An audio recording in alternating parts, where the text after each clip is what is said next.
ಕಥೆಯ ಹೆಸರು ನೀಲಿ ನರಿ.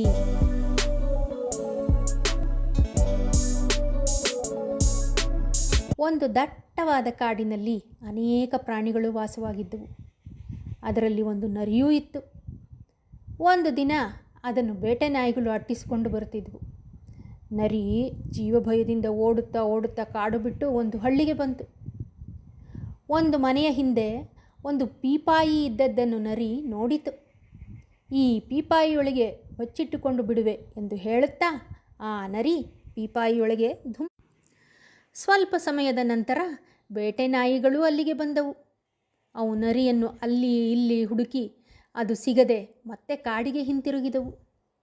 ನರಿ ನಿಟ್ಟುಸಿರು ಬಿಟ್ಟು ಪೀಪಾಯಿಯಿಂದ ಹೊರಬಂತು. ಆದರೆ ಪೀಪಾಯಿಯೊಳಗೆ ಧುಮುಕಿದಾಗ ಅದರೊಳಗೆ ಬಟ್ಟೆಗೆ ಹಾಕುವ ನೀಲಿ ಬಣ್ಣದ ದ್ರವ ಇತ್ತು ಎಂದು ನರಿಗೆ ಗೊತ್ತಿರಲಿಲ್ಲ. ಅದು ಹೊರಬಂದಾಗ ಅದರ ಮೈ ನೀಲಿಯಾಗಿತ್ತು. ಅದು ತನ್ನ ಹೊಸ ರೂಪದೊಂದಿಗೆ ಹಳ್ಳಿಯಲ್ಲಿ ಅಡ್ಡಾಡುವಾಗ ನಾಯಿಗಳು ಇದನ್ನು ನೋಡಿ ಹೆದರಿಕೆಯಿಂದ ಬೊಗಳಿದವು.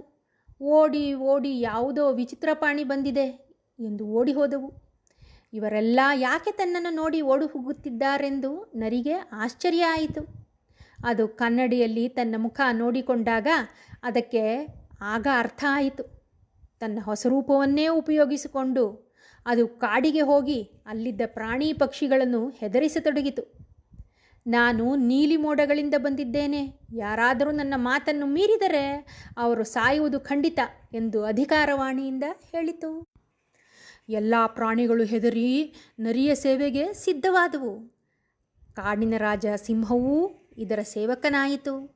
ನರಿ ದಿನಾರಾತ್ರಿಗಳನ್ನು ಆರಾಮವಾಗಿ ಕಳೆಯತೊಡಗಿತು. ಒಂದು ರಾತ್ರಿ ಇದಕ್ಕೆ ಕಾಡಿನಲ್ಲಿದ್ದ ಕೆಲವು ನರಿಗಳು ಅರಚುವುದು ಕೇಳಿಸಿತು. ತನ್ನ ಹುಟ್ಟು ಗುಣದಂತೆ ಈ ನರಿಯೂ ಜೋರಾಗಿ ಅರಚಲು ಶುರು ಮಾಡಿತು. ನರಿಯ ರಹಸ್ಯ ಬಯಲಾಯಿತು.